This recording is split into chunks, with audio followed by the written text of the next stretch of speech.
India is sure to become on top of the world through the new generation. I am a humble occupant of the Raj Bhavan in Kolkata, which is the seat of the British rule in this country till 1911.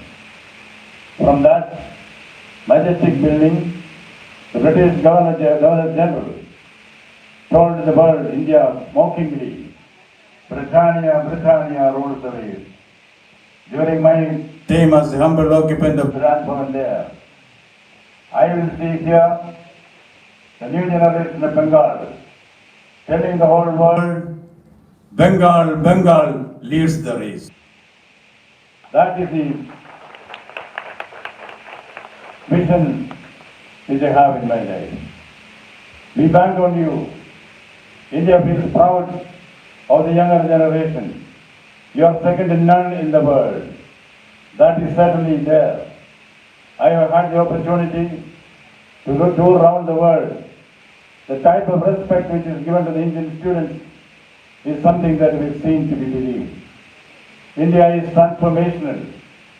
We owe it to the teachers, the great gurus that we have, that India has reached where it is.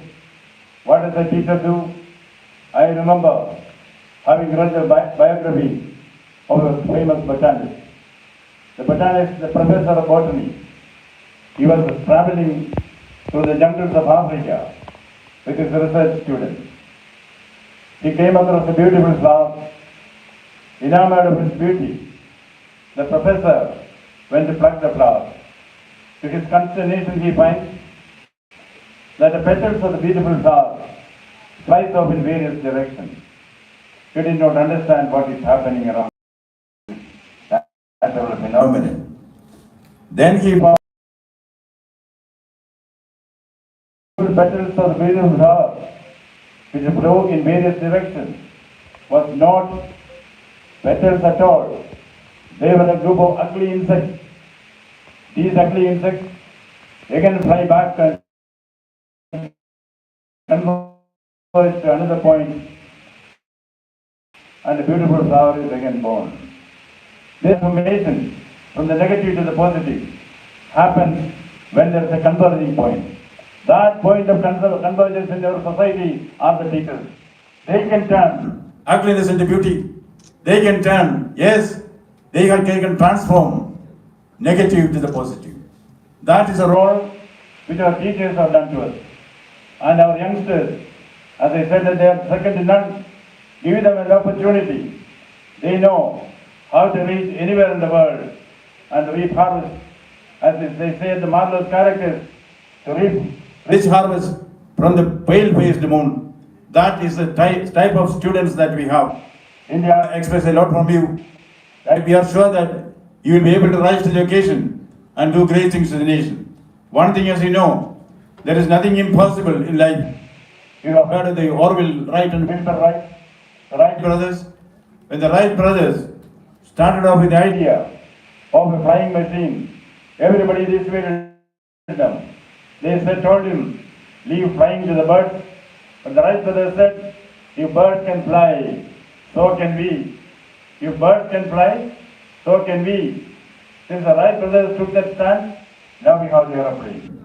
Similarly, there was Ford. When Ford started off with the idea of a motor car, even Edison dissuaded them. This is an unworkable proposition, Mr. Ford. Why do you waste your time on this futile exercise? But Ford also stuck to his guns. Therefore, we have the motor car. That is why Napoleon said, impossible is a word found only in the dictionary of fools.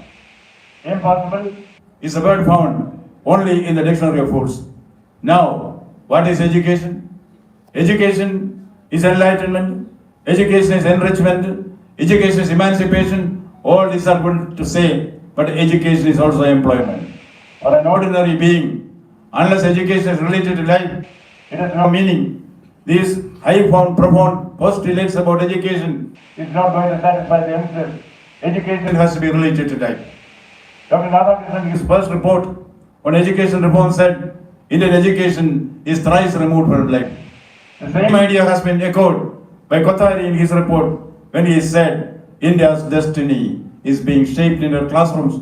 We have to equip the students to face life, not just to have rote knowledge.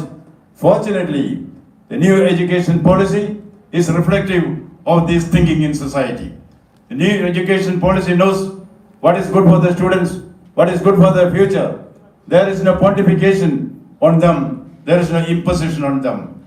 Students have a right to choose what they want, learn what they want, and teachers are there to guide you, not to impose their views on you.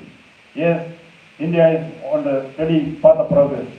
What we hear today around me are the death pangs of an old order and the birth pangs of a new one. Death throes of an old order and the birth pangs of a new one. India will succeed. And my very dear students, I have something to share with you. See, when I was a college boy, I had a friend. Mr. Ramchandran, very bright student, but somehow he did not get a job. He appeared for many interviews, he was rejected. Because they select somebody in advance and the interview is the bar. He knew it. But then somebody told him, don't lose heart. There is the advertisement for the selection. Why don't you apply for that? Ramchandra thought, no point in applying, but anyway, I'll apply. So he applied for it. First of a railway signalman. He was called for the interview. The first question to Ramchandra, Mr. Ramchandra, yes, you applied for the position of a railway signalman, yes, sir? If two trains are speeding in the opposite direction, if two trains are speeding in the opposite direction on the same railway line, what will you do? Ramchandra said, sir, I will use the automatic signal and stop the train. Second question. Suppose the automatic signal is not activated, Mr. Ramchandra. Then he said, sir, I will use the manual signal and stop the train. Third question by the interview board.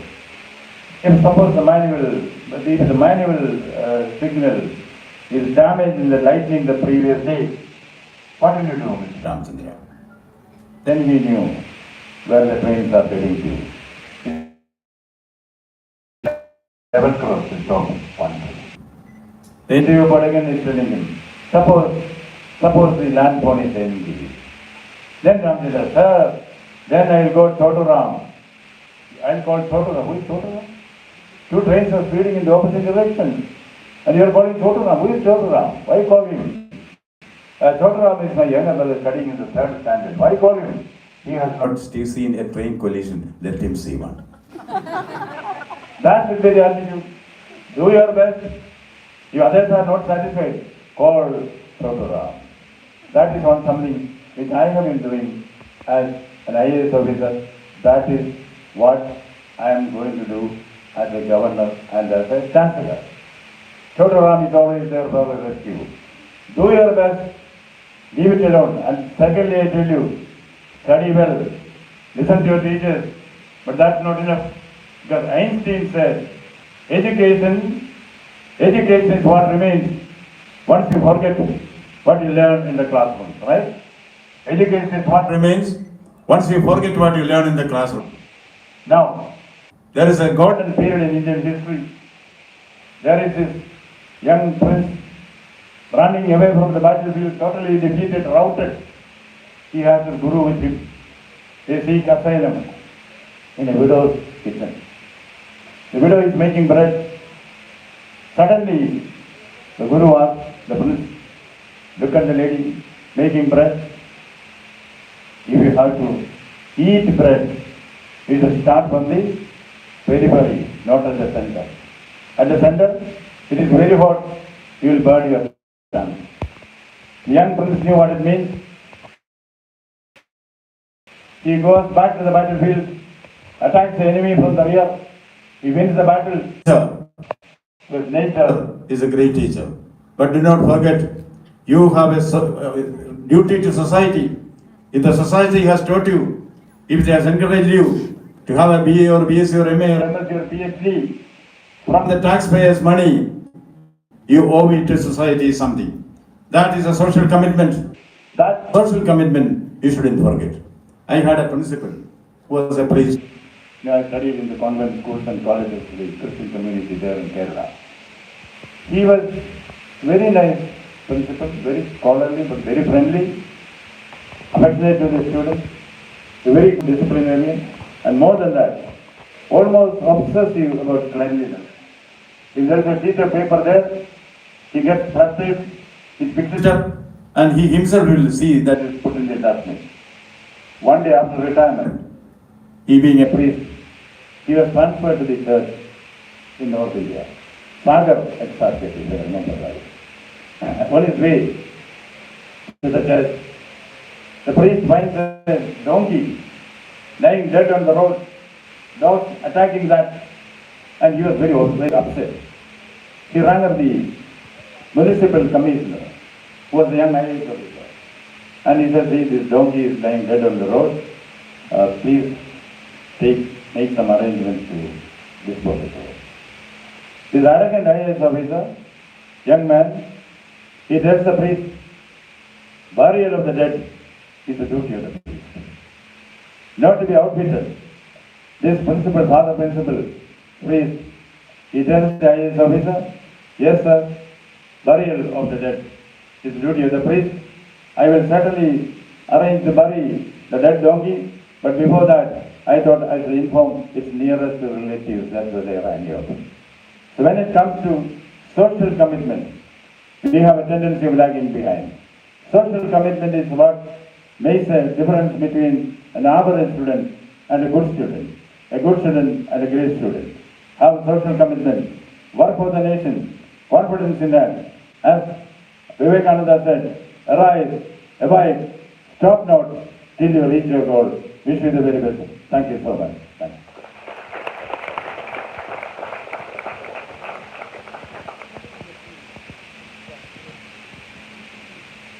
Thank you so much, sir, for this wonderful speech. And today is really a memorable day for us. And to my students, I would always say that every moment of your dream has led me to this university.